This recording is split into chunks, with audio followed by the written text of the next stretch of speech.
Mimi naitwa Mohamed Aman, jina maarufu ni Senior. It depends with which hat I'm wearing when. But I suppose it's because of today's event, and I'm here as part of the chairman for one of the groups, Kibra Ramadan initiative, and also just an avid member of the community who loves dawah. The main one is because we are Muslims first, and that really dictates who we are, what we do, and where we go. So we wanted to create an opportunity to teach people about their deen, but also do it in a fun way. And so we thought of coming up with an event where we would bring young people together, especially boys, and then engage them in one part of the activity, which is dawah, where they can learn about their deen. The second aspect is we work a lot with young people, but we hardly ever get opportunities where we program with them in mind. So we looked at this as an opportunity where we could bring them, have conversations with them, gain an understanding of some of the challenges they are facing, and then that would help us design interventions that could work for them, inshallah. So it was purely on a need-finding initiative, but also just to continue empowering them within their deen. So it was basically a couple of things. One, obviously the darsas, like bringing in a scholar, because again we believe that you have to learn through a scholar. So we had to find someone who is very capable and we know is qualified, but more than that, someone who has the delivery and engages with young people a lot. So that is why we engaged some of the local ustad.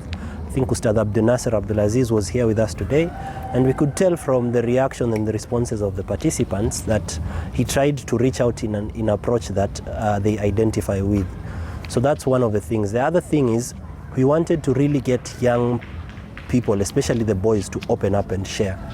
And because we feel like boys are always at a disadvantage. When you convene activities, they don't really participate, or they don't really engage, but then you come up with something that they identify with, that they feel comfortable with, you'll get to hear a lot more about who they are and what they do outside certain activities. So that was the second thing. I think number 3 was also just to build that sense of camaraderie as a team, you know, to have them build relationships, halal relationships, that is, where they could just explore partnerships within each other and create spaces where they can continue to learn and engage with each other positively, inshallah. And then there's also the aspect of, you know, just motivation. Boys especially have challenges. You know, there aren't too many spaces that are geared towards the boy child. So if we can expose such platforms, we get a few minutes with them and sort of inspire them and motivate them, and you'll be surprised, you learn a little bit more about them than you would have in a traditional setting. So our own bias is that youth especially, and by large extent the community, the Muslim Ummah, is faced with one main challenge where we are not really practicing our faith. And that is what I can attribute as the greatest reason as to why we're facing certain challenges. But then if you go back and find out why we're not practicing, it's because we don't even have the right understanding of our faith, the right understanding of our religion.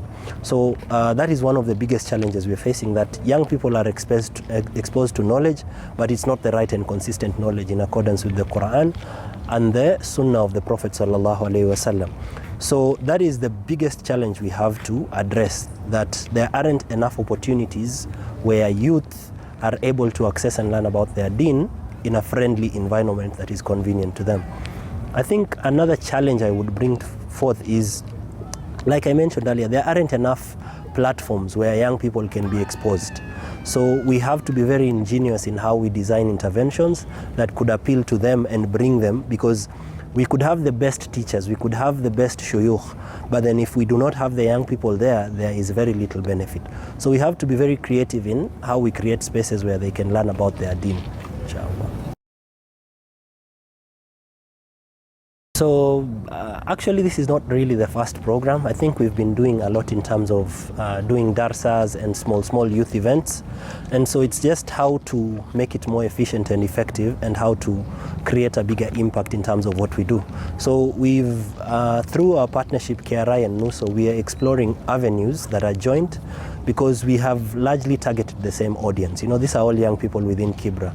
Either they are accommodated within NUSO or within KRI. So to continue opening up those spaces, for example, the NUSO tuition program, we have an opportunity where every Thursdays we bring shuyukhs and the young boys and girls will be exposed to knowledge of their deen for that entire day. Now, other than that, we are also doing quite a number of initiatives just to understand them and share. For example, there's a street quiz that our brother Umar is taking charge of, and he's really trying to walk around within the community, get young people within the natural environment, and just share about and gain an understanding of their knowledge of the deen and open up their brains to exploring how they can further continue to engage and learn.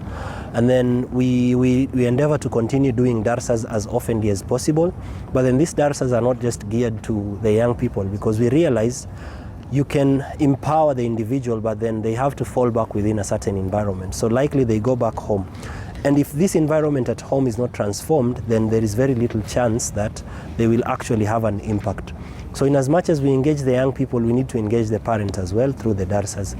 But then one of the biggest things we want to do is spend a lot of time secluded with these young people. And so inshallah in December, we are organizing a youth Islamic camp in partnership with NUSO, where we hope to have these young boys and girls for almost a week, and then they would be able to get influenced by different shuyukh, different teachers.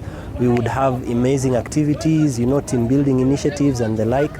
And then after that, we want to be able to provide them opportunities where they can continue furthering their knowledge of the deen.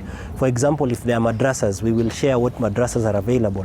For example, if we start initiatives like Quran halakas, they will be able to learn every week where they can engage with other youth and just other people in terms of knowledge of their deen, inshallah. If I have a parting shot, it will have to be that the community is our responsibility, it's not an individual.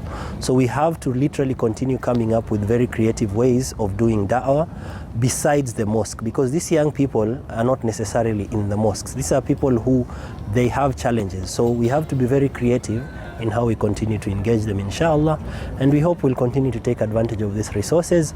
But largely is I want to put out an appeal to especially the parents, because this falls directly under their purview, to engage their young people in that which is beneficial, and to continue collaborating with institutions such as ourselves, where we will try and endeavor be creative in creating these initiatives, inshallah.